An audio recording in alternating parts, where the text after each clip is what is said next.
નમસ્કાર મિત્રો, સ્વાગત છે તમારું આપ સૌની સૈયારી ચેનલ ગુજરાતી સાહિત્ય વિદ નિકુંજ યુટ્યુબ ચેનલમાં. હું નિકુંજ પરમાર આપ સૌનું તહે દિલ સ્વાગત કરું છું. તો મિત્રો, વિડીયો શરૂ કરતા પહેલાં વોટ્સઅપ ગ્રુપ ટેલિગ્રામ બંને બનાવેલ છે અને લિંક ડિસ્કશન મૂકું છું. મિત્રો ન જોડાય તો જોડાઈ જજો.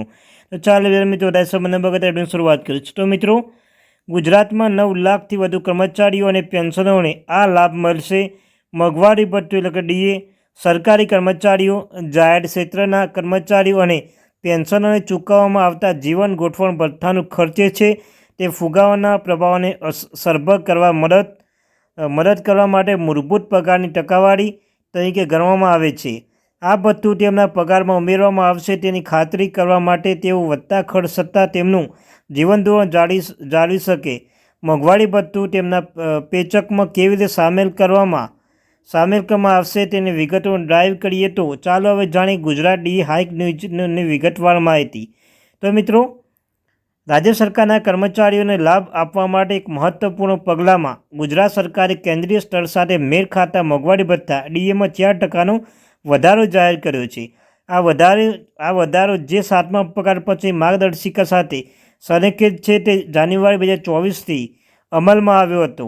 આ નિર્ણય હેતુ કર્મચારીની ફુગાવા અને વધતા જીવન ખર્ચનો સામનો કરવામાં મદદ કરવાનો છે.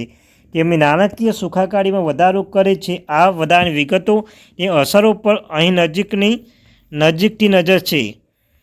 ડી હાઇક 2024 અનુસાર કુલ 4.71 લાખ સક્રિય કર્મચારીઓ અને લગભગ 4.73 લાખ નિવૃત્ત કર્મચારીઓ કે પેન્શનરોને આ મોંઘવારી ભથ્થું વધારવાનો લાભ મળશે.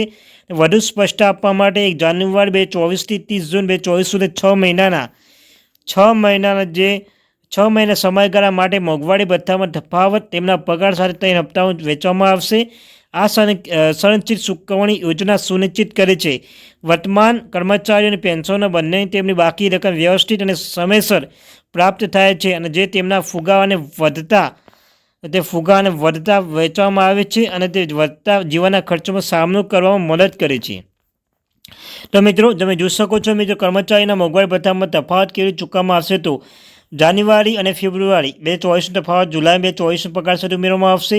માર્ચ અને એપ્રિલ 2024નો તફાવત ઓગસ્ટમાં ઉમેરવામાં આવશે અને મે જૂન 2024નો તફાવત સપ્ટેમ્બર 2024ના પગાર સાથે ચૂકવવામાં આવશે. આ સ્પષ્ટ ચૂકવણી યોજના સુનિશ્ચિત કરે છે કે કર્મચારી તેમની બાકીની રકમો સમયસર પ્રાપ્ત થાય છે, જેથી તેઓને તેમની નાણાકીય વ્યવસ્થા વધુ અસરકારક રીતે કરવામાં મદદ મળે. રાજ્ય સરકારે કર્મચારીઓ માટે આ બાકી રકમ પતાવટ કરવા માટે રૂપિયા 1129.51 કરોડો ફાળવ્યા છે. વધુમાં મુખ્યમંત્રી ભૂપેન્દ્ર પટેલ દ્વારા કર્મચારીઓને લાભ મળે તે માટે શરૂ કરાયેલા આ નિર્ણય અમલ કરવા માટે જરૂરી આદેશો તાત્કાલિક ધોરણે રાજી કરવા નાણાં વિભાગ સૂચના આપવામાં આવી છે. તો મિત્રો, જાન્યુઆરી 2024થી રાજ્ય સરકારના કર્મચારીઓને તેમના મોંઘવારી ભથ્થામાં 4% વધારો જોવા મળે છે. આ એડજસ્ટમેન્ટ 7મા પગાર પછી માર્ગદર્શિકા હેઠળ રાજ્ય સેવા અને પંચાયત સેવા સહિત વિવિધ ક્ષેત્રોમાં કુલ 4.71 લાખ કર્મચારી 4.73 લાખ પેન્શનરોને લાભ આપવા માટે તૈયાર છે.